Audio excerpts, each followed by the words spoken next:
Real news at your...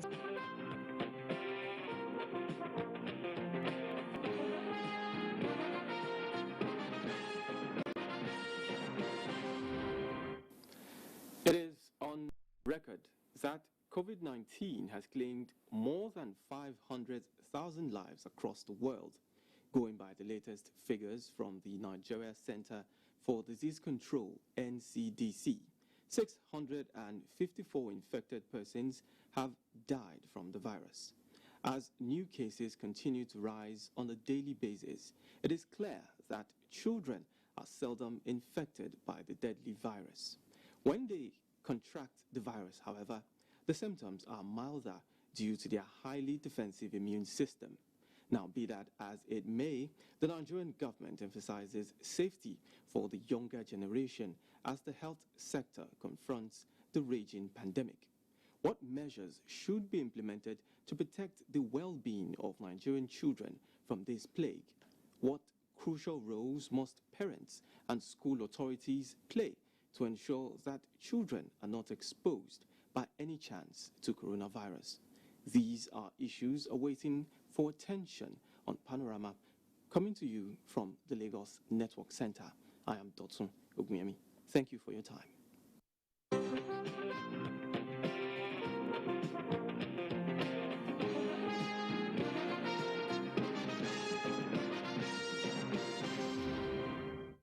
And we begin with the National Assembly, where revenue leakages amounting to $30 billion have caused the House of Representatives to open an inquiry.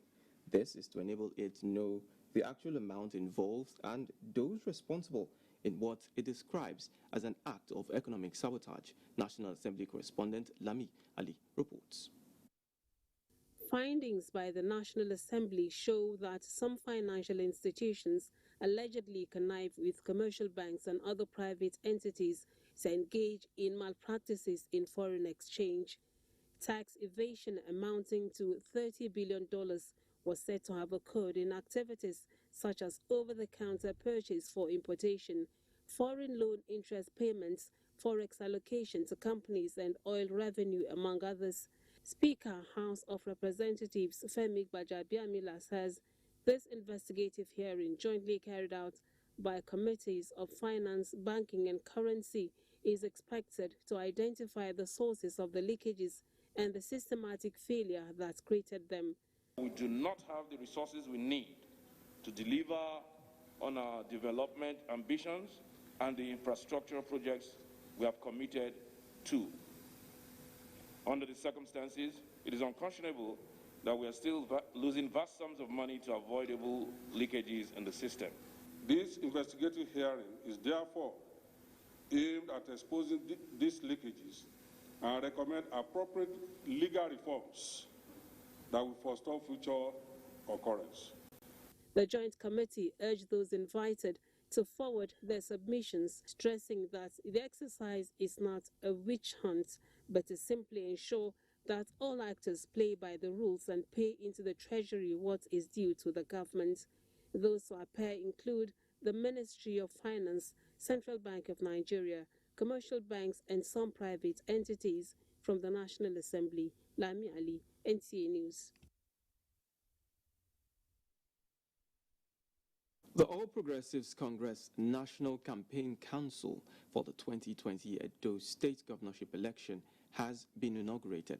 Chairman, Caretaker, and Extraordinary National Convention Planning Committee, Mai Malabuni, also inaugurated the party's Edo and Ondo State Reconciliation Committees. Salu Abdullahi reports.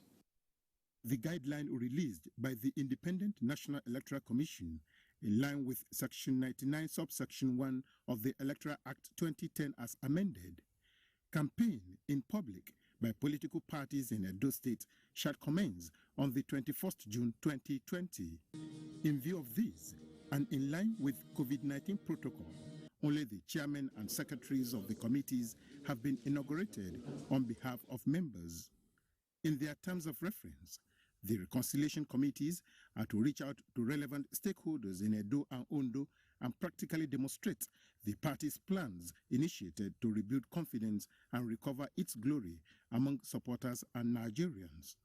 while the task before the high-level National Campaign Council for the Edo State governorship election, as highlighted by the caretaker chairman Memala Buni, is to go for victory. I'm glad to state that the caretaker committee, which I am opportune to lead, had initiated a wide range of consultations. We are committed to rebuilding confidence and trust, recover the glory and political fortunes of the party in all the states across the country.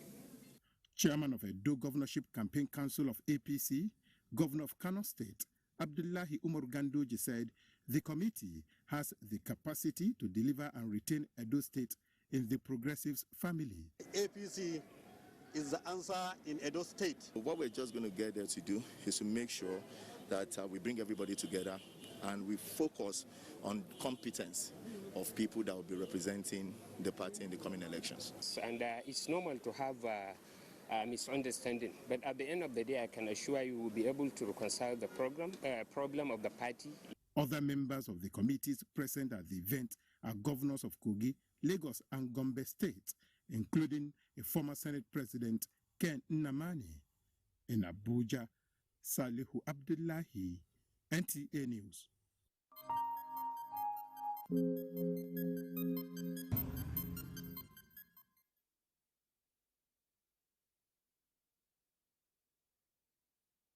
Reports just reaching us has it that the presence of some security personnel was observed early this morning at the Ondo State House of Assembly premises at Alagbaka.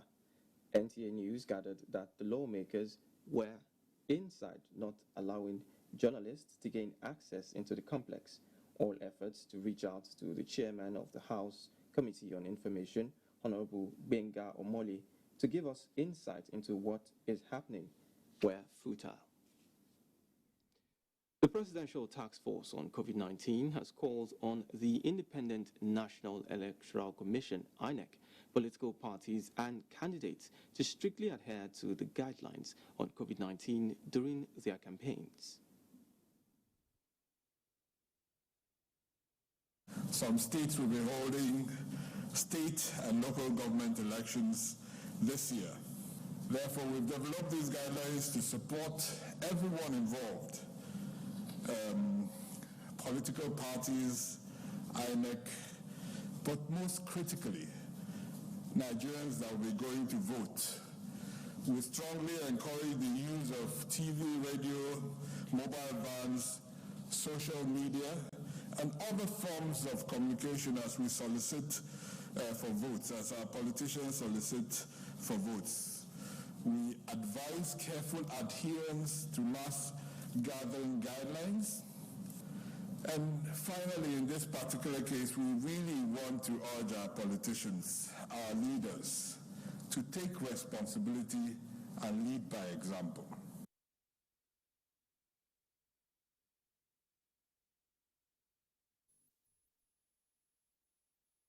And still sticking with the PTF, domestic flights are set to resume this Wednesday with a presidential directive that no VIP or government officials should get preferential treatment with regards to COVID-19 protocols for the aviation industry.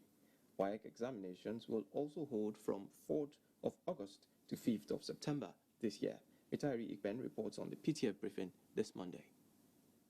Lagos and Kano airports have been certified by the Ministry of Aviation to resume domestic flights, beginning with Lagos and Abuja this Wednesday. However, there will be strict enforcement of COVID-19 protocols for the aviation industry. Big men,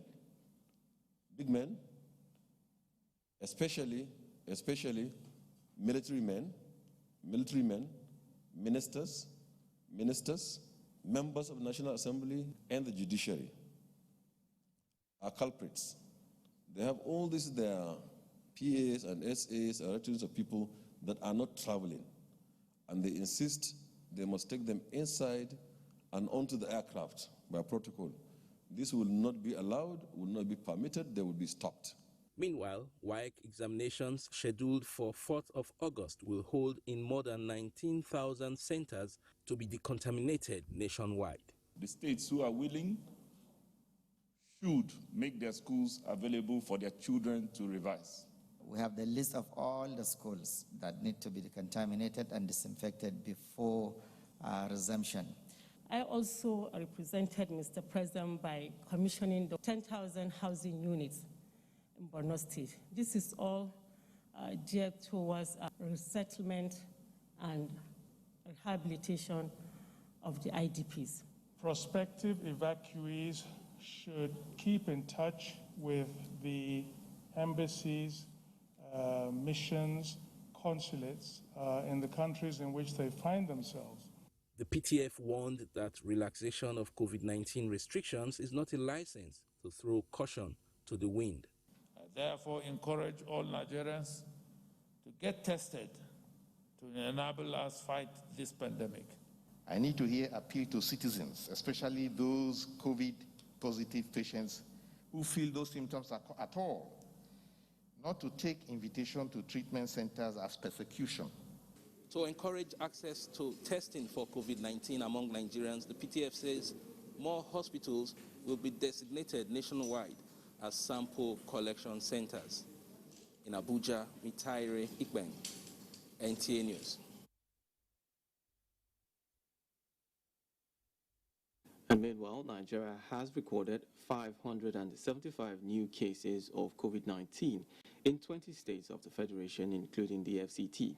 The breakdown shows that Lagos has 123, the FCT 100, Delta 58, Edo 52, Ogun 42, Katsina 24, Bayelsa 23, Rivers 22, Borno 19, while Plateau and Ondo have 18 each. Oyo has 17, Kwara 15, Osun 13, Enugu 9, Nasarawa 7, Abia 6, and Cross Rivers 5. Still on the list of new cases, Kaduna has 3, while Ekiti 1. The total confirmed cases of COVID-19 in the country as at 6th July 2020 is 29,286. 11,828 patients have so far been discharged after recovery, while 654 deaths have been recorded.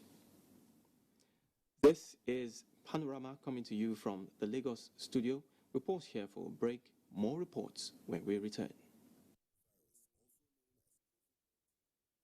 Cleared by the World Health Organization as a global pandemic. While clinical trials are ongoing for a vaccine and a possible cure, there is no known treatment for the coronavirus. Nigeria has recorded some of these cases, and people are advised to take these preventive measures to keep themselves safe and contain the further spread of the virus. Wash your hands frequently with soap and water, or use hand sanitizers all the time. Maintain social distancing. Avoid touching your eyes, nose, and mouth. Practice respiratory hygiene. If you have fever, cough, and difficulty breathing, seek medical care early. Do not panic.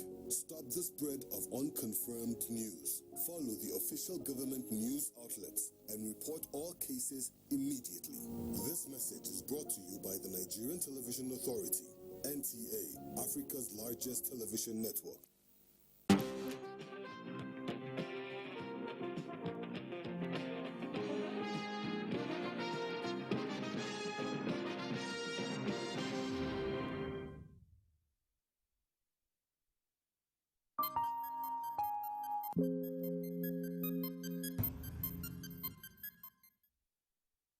Glad to have you back. Protecting tomorrow's leaders today, especially in this era of coronavirus pandemic, is paramount, with government's directive that schools partially reopen. Correspondent x-rays the safety requirement for resumption of academic activities. For several months, many parents and schools adopted the virtual learning system to engage pupils and students. This alternative has saved the gap following the closure of schools, in line with the stay-at-home guidelines for the prevention of coronavirus. I take Zoom classes, and I also try to memorize the Holy Quran. Lagos State government is set to partially reopen schools for those in transitional classes to return to classrooms. The commencement date for this will be Monday, August the 3rd, 2020. Yes, I'm very happy. We've basically been preparing for this our entire lives. Parents have raised concerns over certain issues. Where I have concerns is with the teachers. Most of them come by bus to school. That's a concern. So the teachers and administrators have to protect themselves very well so that they don't pick up anything and pass on to the students. Let them know they are not to share any of their personal effects with anybody. Do not exchange face masks or face shields or anything like that with anybody. Stick to your own thing. And we're appealing to them to ensure that they provide for our students at least nose masks. The students are preparing mentally and otherwise after weeks of being closeted. In Lagos, Amaka O, NTA News. To speak further on protecting the Nigerian child from COVID-19 is a public health consultant, Dr. Alero Roberts. Many thanks for joining us, Doctor. Thank you very much for having me. Now, children hardly get infected by COVID-19. This is a medical fact. What are the information?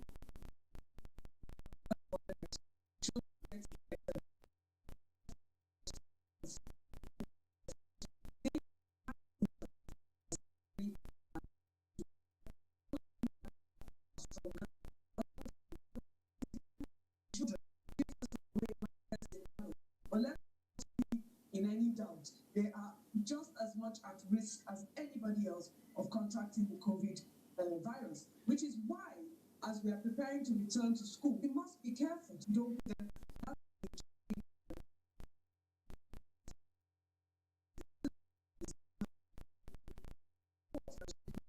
There were two very key things that came out to me in the face of recent research that has come out. That number one, the COVID virus is spread more by respirators than by contacts, which means that it is vitally important that everybody wear a mask, cover the nose and mouth, and prevent more and more of these respiratory droplets from getting into the atmosphere. Clean hands save lives. So also in schools, we need to have proper water supply, sanitation, and hygiene practices. I think at least if we can get these two right, it's one way to protecting the generation of Nigeria. Now that a specific category of students are gearing up to return to school and, of course, sit for exams, what steps should be taken by the education centers ahead of resumption to safeguard their health? There are two sides to this, and I'm so glad that at least the exit classes, primary 6, JS3, SS3, are being allowed to return to school. Because education, any educationist will tell you that there is a lot of value to be gained from in-person tutoring within a classroom setting.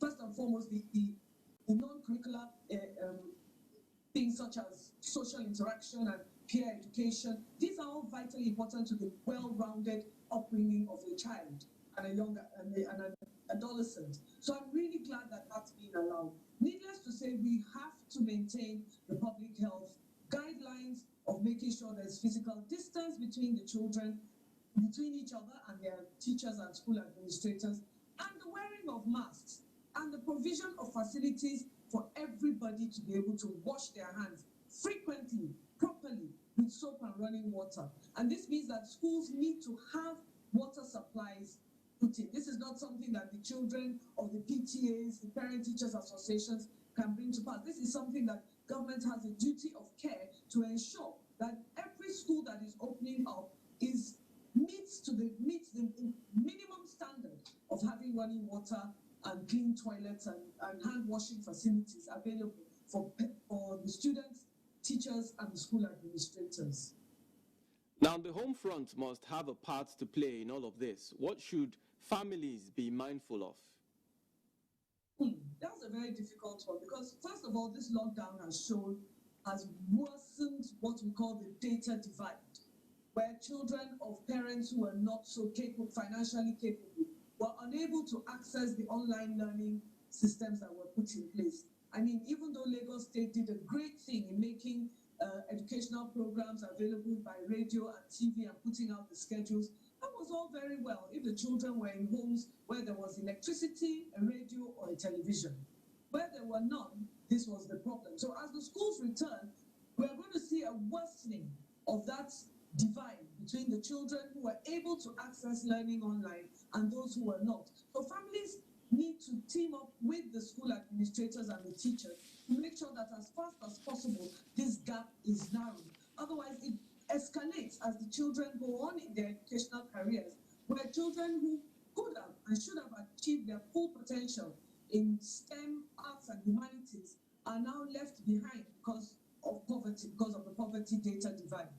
So families need to come together and work together. I mean, well, when we say come together, I mean physically distant, of course, and work together with school educators and administrators to make sure that as far as possible, the children are given every opportunity to catch up with their peers in more endowed households.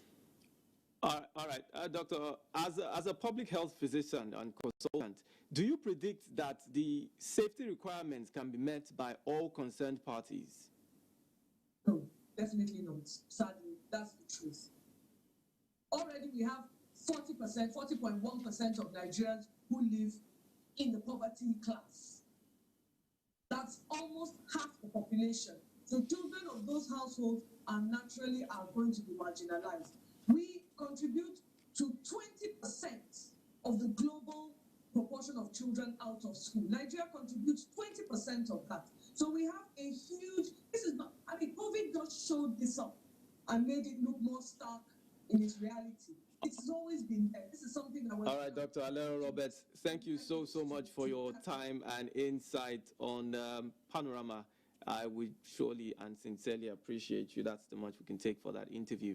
Now, the federal government has approved debt forgiveness and license fee waiver for terrestrial broadcast stations in the country. Information and Culture Minister Lai Mohammed disclosed this at a media briefing in Abuja. Anthony Forsin reports. Following recommendations by the Post-COVID-19 Initiatives Committee for the Creative Industries report on how to mitigate the negative effects of COVID-19 on the creative industry as a whole, the broadcast industry is to enjoy some benefits aimed at giving a lifeline to the industry. Information and Culture Minister Lai Mohammed disclosed that the National Broadcasting Commission has been mandated to grant broadcast stations 60% debt forgiveness and allow debtor stations to pay 40% on existing debt within 3 months. Any station that is unable to pay the balance of 40% indebtedness within the 3 months window shall forfeit the opportunity to enjoy the stated debt forgiveness. The debt forgiveness shall apply to functional licensed terrestrial radio and television stations only. The debt forgiveness and discount shall not apply to pay TV service operators in Nigeria. These measures are in addition to the 2-month license fee waiver granted to terrestrial broadcast stations in the country by the NBC. Responding to a question on the NBC Amended Act, the Acting Director General of the NBC explained that it is being implemented in the interest of the nation. The provisions are clearly in the national interest. What are the issues? We are saying there should be no monopoly, by one big player to the extent that you suffocate or exclude other local players from participating in the industry. We are introducing legislation that will further request broadcast stations, to live up to their national obligations at times of national emergency. He assured that Nigerians will be better for it in the end, as it will, among other issues, break monopoly and grant all players in the industry a level playing field for a healthy competition. In Abuja, Anthony Forson, NTA News. Up next is Sports Update.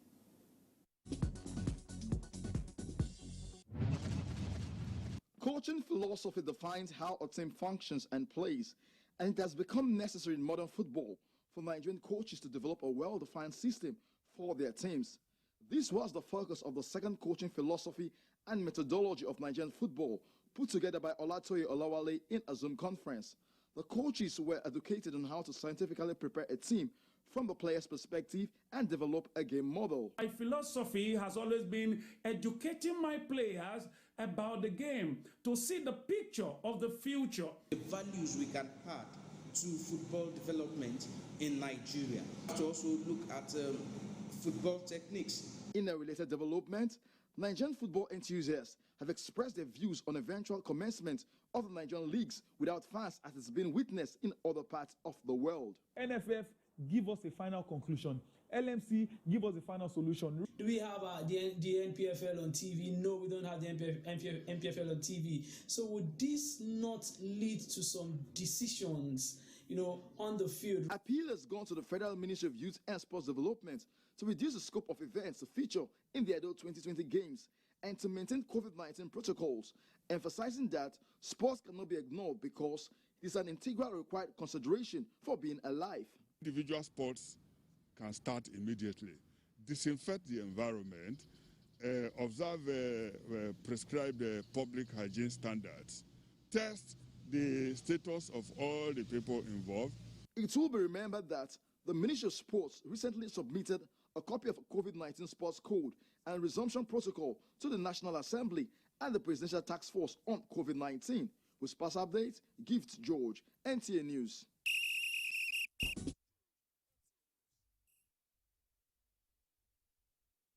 And on that sporting note, we wrap up Panorama from the Lagos Network Center. Many thanks for watching.